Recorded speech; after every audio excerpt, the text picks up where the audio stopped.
Hello, ici Karine. Alors, j'ai pas l'habitude de parler à une caméra, mais bienvenue dans mon podcast. On va parler de plein de sujets qui m'animent, comme la famille, la maternité, la parentalité, le couple, les galères dans le couple, les galères des femmes d'aujourd'hui. Bienvenue. J'ai changé de vie. Alors, moi, je change tout le temps de vie. Ouais, bon.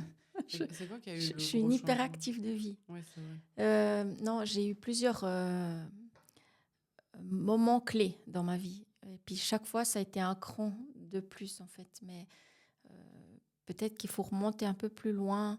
Euh, déjà, euh, quand j'ai divorcé la première fois, pour moi, ça a été déjà un énorme changement de vie parce que je ne m'attendais pas du tout à vivre ça, en fait. Mais vraiment pas. Pour moi, c'était juste pas une option. Et puis ben, là, ça a nécessité pour moi euh, beaucoup d'assumer ça devant le regard des gens, en fait.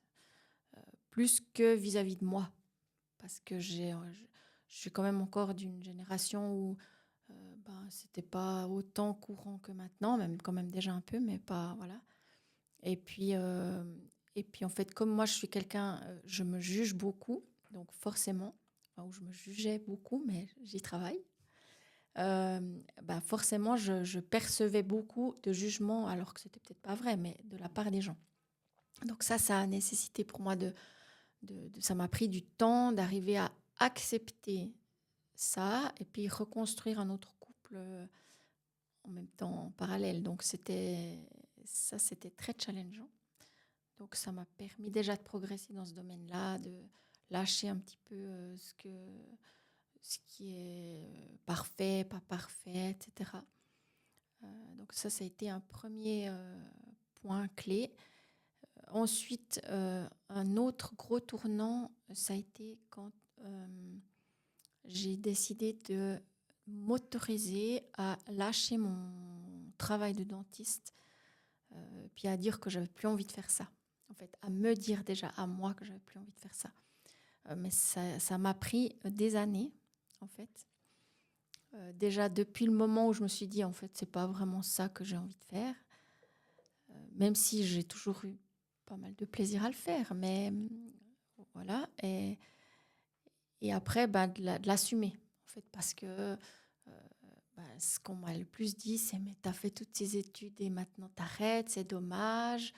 Ou alors, c'est encore plus sournois, c'est de dire mais pourtant tu le fais si bien, quel gâchis si t'arrêtes de le faire, et ce genre de choses. Donc on se dit ouais, c'est vrai. Ou après, bon, on est un peu facilement dans la grandiosité de se dire ouais, mais si j'arrête.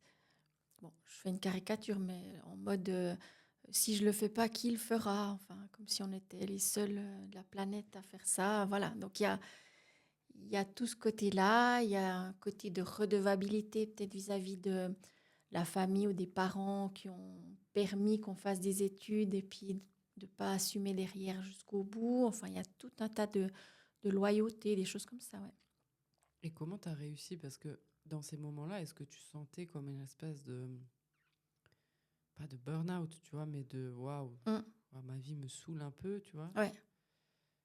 Enfin, tu te disais ça, tu te disais quoi, enfin? Ben, en réalité, j'ai pas vraiment réussi. C'est-à-dire que oui, j'ai dû aller jusqu'au burn-out pour être arrêtée dans ma santé. Et puis là, je me suis dit, bon, stop, quoi. On va arrêter de se mentir. Ouais, donc t'arrivais pas à décider, Ouais, donc t'as laissé ta santé ouais, décider pour toi, quoi, ouais. finalement. Ouais. C'est Comme comment s'il ça? me fallait une vraie excuse, quoi. Et ça arrive souvent, ça, tu crois? Ah oui, ça arrive très souvent. Oui. Et ça arrive, je pense, pas seulement. Alors, ben, le burn-out, en fait, c'est une des façons, mais ça peut être simplement des fois, on n'est pas arrêté en fait. On a plein d'alertes de santé. Et puis ça, c'est justement là où ça devient vraiment dur. Et puis on continue à s'entêter en étant, je sais pas, en ayant des problèmes physiques ou de couple, etc. Mais on y va, quoi. On est formaté pour aller à la guerre. Donc on y va. Coûte que coûte, en fait. Parce que les femmes qui viennent vers toi, c'est quoi qu'elles disent le plus, tu vois? Parce que tu les aides à passer un peu comme Ouais, ça ouais. des moments difficiles. C'est quoi qui revient le plus, tu dirais? Ben, je pense que c'est dans le discours, ça va être peut-être des femmes qui disent ça me saoule, ça me saoule, ça me saoule. Je trouve que ça reflète bien, c'est-à-dire que, ou bien je suis sous l'eau. Vraiment cette espèce de sentiment qu'on essaye de nager, mais que, voilà, au bout d'un moment, à quoi bon? C'est comme on disait avant, à quoi ça sert d'être en couple, à quoi ça sert de bosser, si c'est tout ça pour ça. Puis c'est beaucoup de négativité, en fait, dans le discours. Ou alors des femmes qui ont cette... peut-être qu'ils le disent ou pas forcément, juste qu'ils le pensent, mais que bon, on y fout encore un coup jusqu'à ce que les enfants soient grands. Puis après, enfin, ça sera mon tour. Ça sera moi qui pourrai choisir, etc. Mais tant qu'on est dans cette tranche d'âge, c'est les enfants, le boulot, le mari, etc. Quoi. Mais du coup, elles font passer tout avant elles. Ouais, ouais, Mais comment on fait pour arrêter ça? ouais. Ben, déjà, je pense que ça nécessite beaucoup d'humilité, dans le sens où il faut redescendre de notre piédestal. En fait, ça, c'est aussi quelque chose qui m'a fait vraiment avancer, c'est de lâcher un petit peu de notre grandiosité, entre guillemets, ce qui fait qu'on se dit que ben, si on ne fait pas ça pour nos enfants, ça va pas. Si on se sacrifie pas, ça va pas. Alors qu'en fait, rien n'est plus toxique, je pense. Enfin, non, je ne vais pas employer ce mot, mais pour un enfant que de sentir que son parent se sacrifie, en fait. Et ça, on l'entend beaucoup. Puis c'est comme un peu mis en avant. Oui, j'ai tout donné. Et puis après, l'enfant, il doit faire quoi? Repayer en échange, rendre à ses parents tout ce qu'ils ont sacrifié. C'est pas comme ça que ça devrait fonctionner. Et comment on sort du sacrifice? Parce que je pense qu'on tombe dedans sans s'en rendre Oui, compte bien finalement. sûr, on s'en rend pas compte. Ouais. Donc comment on pourrait sortir un peu Ouais. du sacrifice? Ben, je pense qu'en se disant, en faisant confiance déjà en la vie, que voilà, c'est bon, on n'est pas dans un pays en guerre, on n'est pas dans un pays... En Suisse, franchement, pour ne pas avoir à manger sur la table, il y a quand même de la marge. Donc, je ne dis pas ça existe, mais il y a de la marge. Donc, on n'est pas dans un danger de vie ou de mort. Donc, lâcher un petit peu ça. Et puis, lâcher le fait qu'on est irremplaçable, en fait. Alors, bien sûr, un enfant, il a besoin de ses parents, mais pas H24, pas coûte que coûte, en fait.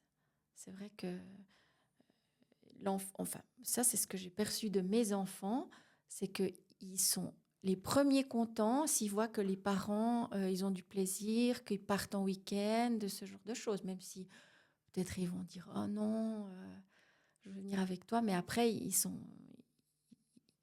en bénéficient et puis ils sont les premiers contents. Donc, je pense qu'on rend service à tout le monde, quitte à partir seul. Enfin, moi, les premières choses que j'ai faites il y a longtemps, hein, c'est de dire bah, je pars 2 jours toute seule.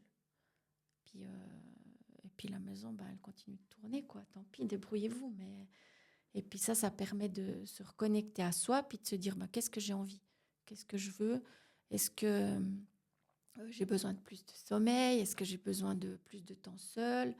Enfin, des choses toutes bêtes, mais par exemple, souvent quand on est en couple, ben, on se sent presque obligé de se coucher à la même heure, de se lever à la même heure, peut-être un peu moins, mais de se coucher à la même heure. Mais en fait, pourquoi? À quel moment c'est pas parce que toi, tu es fatigué que moi, je suis obligée d'être fatiguée, enfin, etc.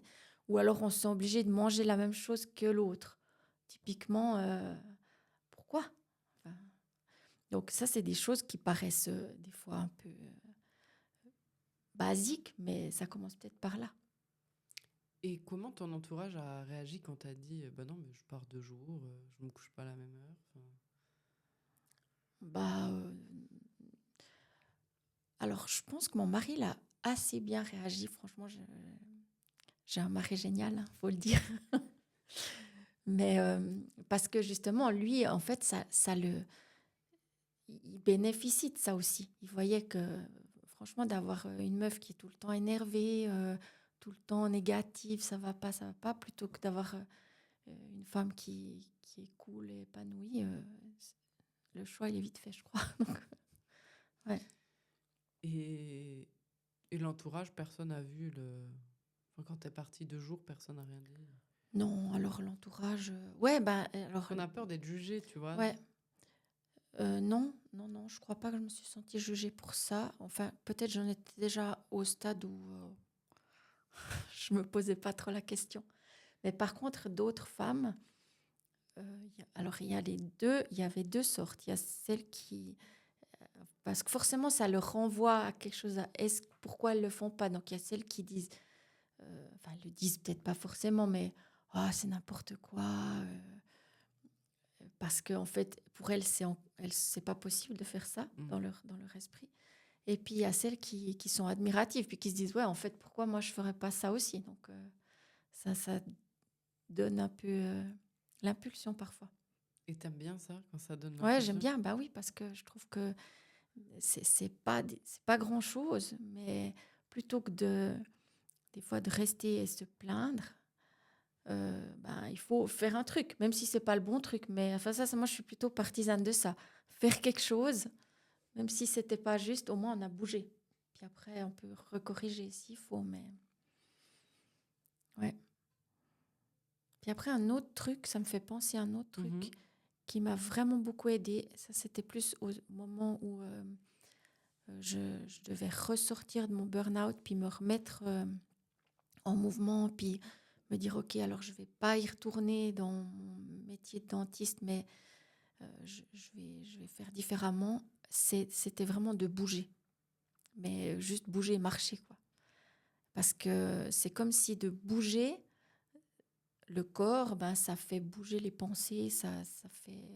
Et puis là, on devient de nouveau déjà acteur, parce que même si c'est pas faire quelque chose de concret, mais c'est quand même bouger, on devient acteur, et puis alors je sais pas si ça se situe au niveau de l'oxygénation du cerveau ou quoi, mais en tout cas, il doit y avoir quelque chose au niveau des neurosciences et puis de la physiologie qui fait que ben, on a des idées, on a...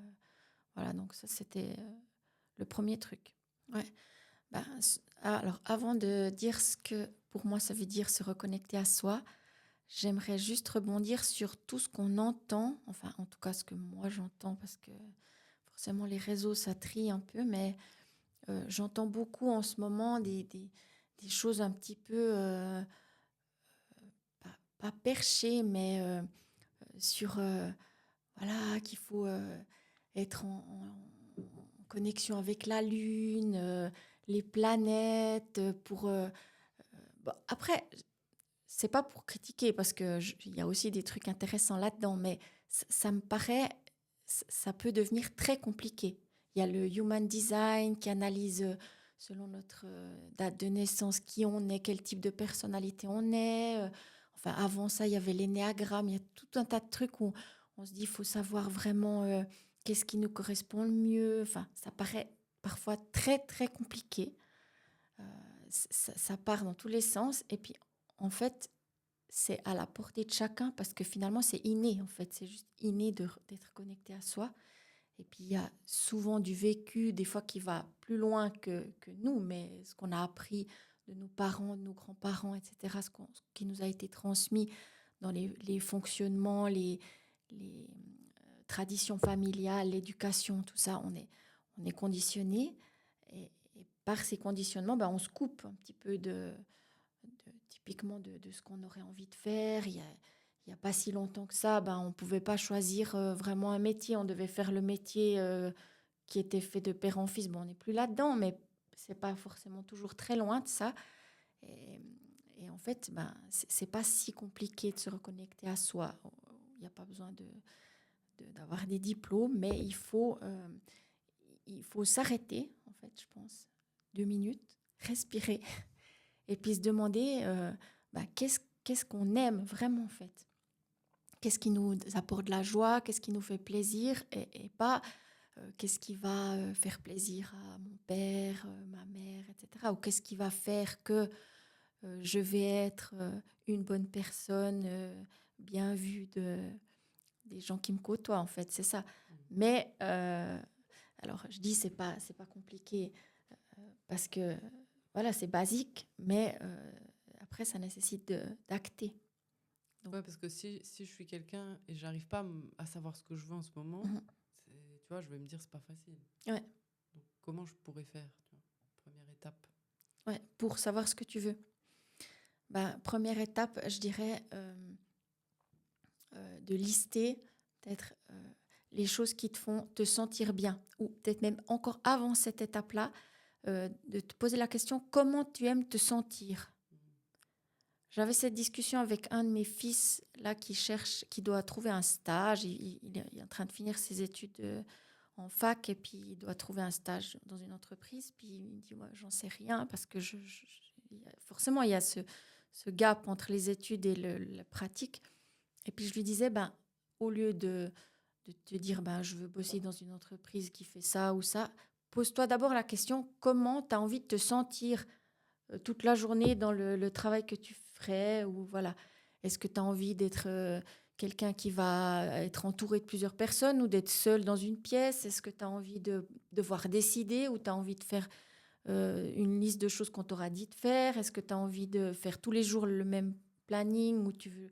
Voilà, enfin, ça, c'est ce que je lui disais à lui, mais de savoir comment on a envie de se sentir. Mhm. Et puis, ça, c'est pas facile hein, déjà. Mais on peut, pour faire ça, on peut prendre sur une journée, par exemple, être attentif à comment on se sent. Et puis, par exemple, je sais pas, moi j'aime bien être dans ma voiture toute seule. J'aime pas du tout être en voiture avec quelqu'un, mais j'aime bien être dans ma voiture toute seule.